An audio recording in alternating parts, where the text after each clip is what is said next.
Представа от учениците от 4-ти Б клас, основно училище Васил Левски. Поклон на апостоле. Наричаме го Левски и помним го с любов. Мечтите наши детски за свобода е зов.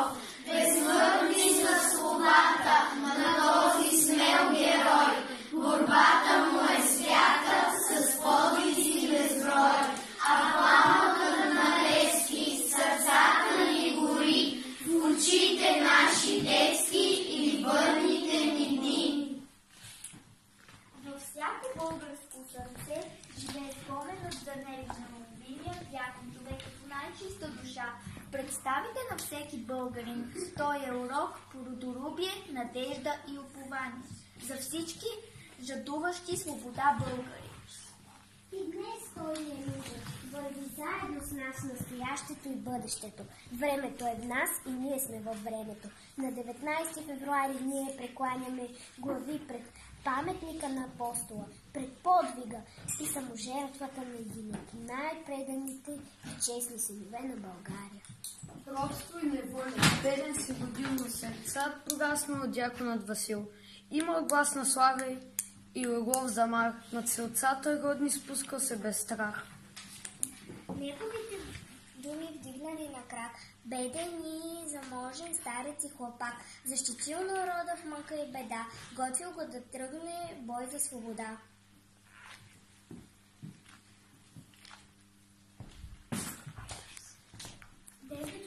Той скита се бездомен, без сън, без покой, под вънкашност чужда и под име ново и сърце порасло, за кръст готово и носи съзнание, което светлина на робите слепи в робската страна.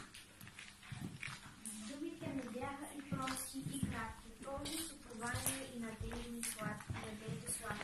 Говореше често за бунт, за борба, като за една ближна обща веселба, часът на който не беше известен. Тази се ран млад е до вечера, стар, одеве търговецът сега просяк. Друг път.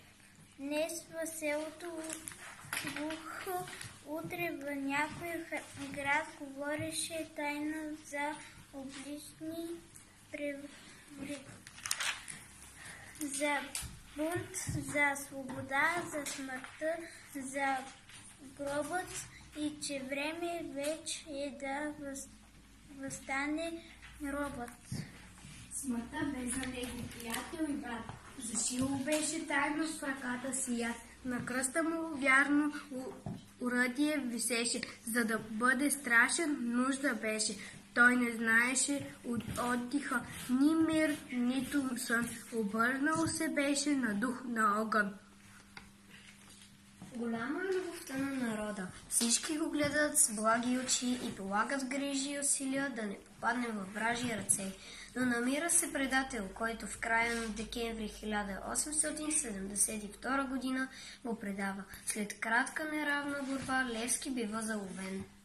Дълго Левски е разпитван, но той не издава никого. Държи се смело, смайва турските власти със своето себеотрицание.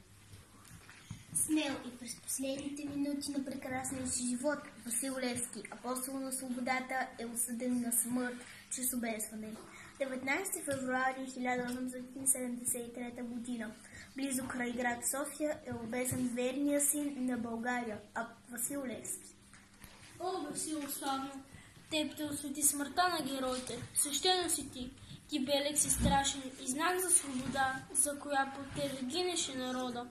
О, Васил свята, бе не срам, а слава нова, за земята и връх, откъдето виждаше духът към безсмъртието по прекия път. Цялата страна е потресена. Всички желаят великия син на родината, който отдаде за нея и последното, най-скъпото, което имаш – живота си. Плаче родината майката, която трябва да откъсне от сърцето си и най-верния, най-скъпия син, който не пожали ни сили, ни младост, ни живот. О, майко моя, родина мила, защото е жално, тъй милно плачеш. Гарване и ти, птицо проклета, на чий гроб там, тъй грозно плачеш. О, знае, че плачеш, майко, че си черна родина, заби, че твоя свещен глас, майко, е глас без помощ, глас пустиня. Плачи там близо край град София стърчи. Аз видях черно бесило и твой един син Българио виси на него със страшна сила. Вярно, играчи горно звезdo, сете вилци вият в полята, стари се молят Богу горещо, жени се плачат, пещят децата.